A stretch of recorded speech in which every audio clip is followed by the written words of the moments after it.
시청자 여러분 안녕하십니까? 김동수의 10분 경제학 시간인데요. 오늘 이 시간의 주제는 실업자 및 실업률이 증가하고 있고요. 외환위기 이후에 최대치를 기록하고 있습니다. 문재인 정부는 일자리 대통령을 표명했습니다. 서민의 지갑을 두툼하게 하는 소득주도 성장, 일자리가 늘어나는 일자리 성장, 대기업은 세계와 경쟁하고 중소기업 골목 상권이 함께 돈 버는 동반 성장, 4차 산업혁명을 벤처기업과 창업이 선도하는 혁신 성장을 공약했습니다. 또한 아울러 대통령 직속 일자리위원회까지 만들었습니다. 공공부문의 일자리는 민간 고용 창출의 마중물이 될 거라고 했습니다. 그런데요, 왜 이렇게 일자리는 늘어나지 않는지 도무지 이해가 가지 않습니다. 정책이 잘못되었나요? 오늘 12일이죠. 통계청이 발표한 8월 고용시장 동향을 살펴보겠습니다. 우리나라 생산 가능 인구는 15세 이상인데요. 우리나라 인구 중에 15세 인구가 2017년 8월입니다. 1년 전 기준인데요. 인구가 4,396만 7천 명이었습니다. 그런데 그 중에 취업자 수는 2,690만 4천 명으로 집계되어서 고용률은 61.2%의 고용률을 보이고 있습니다. 그런데요, 2018년 8월 1년 후에 인구는 4,421만 1000명으로 집계됐고요. 취업자 수는 2,690만 7천 명입니다. 고용률은 60.9%입니다. 그러면 1년 사이에 인구, 생산 가능 인구는 24만 4천 명이 증가를 했습니다. 그런데요, 고용률은 오히려 0.3%가 하락했습니다. 그리고 인구는 24만 4천 명이 증가했지만 취업자 증가 수는 1년 사이에 3천 명밖에 증가하지 않았습니다. 3천 명. 이렇게 일자리를 늘어나는 일자리 성장을 강조했음에도 불구하고 1년 동안에 일자리가 증가된 것은 3천 명밖에 취업자가 증가하지 않았다는 사실입니다. 그런데 중요한 게 하나 있습니다. 우리나라 한국 경제의 허리 역할을 하고 있는 데가 나이가 40대입니다.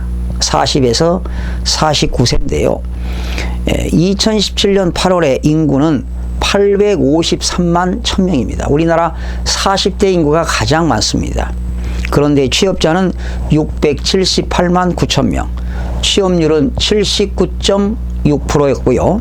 2018년 8월을 보게 되면 40대에서 49세 인구가 842만 4천명, 취업자는 663만 1000명인데요.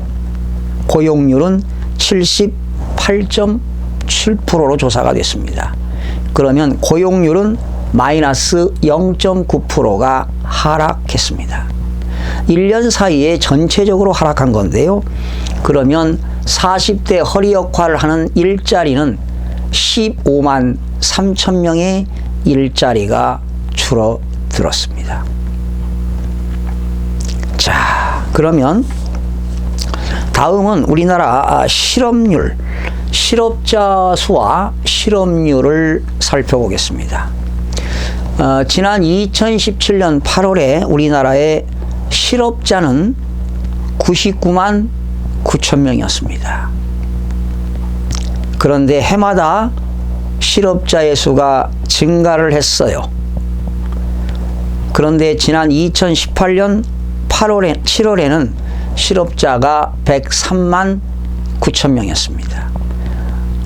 지난 8월에는 실업자가 113만 3천 명으로 증가했는데요.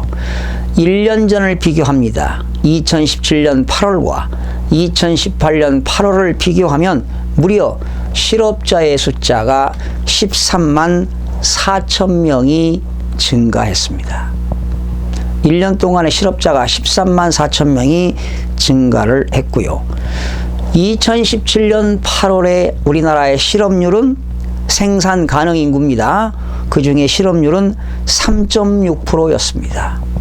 그런데 2018년 8월에 실업률은 4%로 증가되었습니다. 그러면 실업률은 0.4%가 증가되었다는 사실입니다. 이렇게 실업률이 증가되고 실업자 수가 증가된 것은 무슨 이유일까요? 상당한 일자리 재앙이 오고 있습니다. 일자리 쇼크죠. 환란 수준의 일자리 재앙이라고 볼 수가 있습니다. 그래서 앞으로 일자리 정책의 재검토가 필요하지 않나 이런 생각도 해보는데요. 그러면 왜 이렇게 일자리가 감소되었을까요? 기업들이 투자 위축이 됐기 때문이죠. 또 소비가 이루어지지 않기 때문에 소비 부진으로 인해서 기업 투자들이 위축되지 않았나 생각이 됩니다. 기업들이 설비를 투자하고 공장을 신축하고 증설하고 또 건설에 투자가 이루어진다면 역시 일자리가 증가가 될 텐데요. 신규 일자리가 창출이 되지 않습니다. 그러면 기업들은 그러한 설비 투자를 하지 않는 이유는 그러한 세계적으로 불확실성이 가중되기 때문에 여러 가지 지금 신흥국가들의 금융위기 여러 가지 잠재 요인들도 없지 않아 있을 겁니다. 그러나 정부가 지난 2017년 18년도에 최저임금 인상과 52시간 근무제 그러다 보니까 기업들이 일자 임금으로 인해서 키오스크 도입으로 일자리가 감소되지 않았나 이런 생각을 해보고요. 그래서 앞으로 정부는 단기적인 공공부문 일자리보다는 중장기적으로 일자리가 만들어질 수 있는 정책을 수립하는 것이 급선무가 아닌가 생각해 봅니다. 특히 4차 산업혁명 시대에 신산업, 인재 육성을 위한 일자리를 창출해야 먹거리를 창출하지 않을까 이런 생각을 해봅니다. 참으로 경제가 어렵습니다. 기업들은 투자가 이루어지지 않고 사실은 기업과 가게는 어려운데요. 정부는 세수 증가로 인해서 지금 정부는 예산을 많이 지금 가지고 있는데 예산 편성이 잘 이루어져서 역시 공공부문 일자리뿐만 아니라 기업들의 일자리가 창출될 수 있도록 그런 정책을 수립해야만이 일자리가 늘어나지 않을까 이런 생각을 해보면서 오늘은 실업률과 실업자가 증가된 그러한 통계청 발표를 여러분과 함께 공부해 봤습니다. 여러분과 늘 함께 공부하는 가까운 이웃이 되겠습니다. 다음 시간에 찾아뵙겠습니다. 고맙습니다.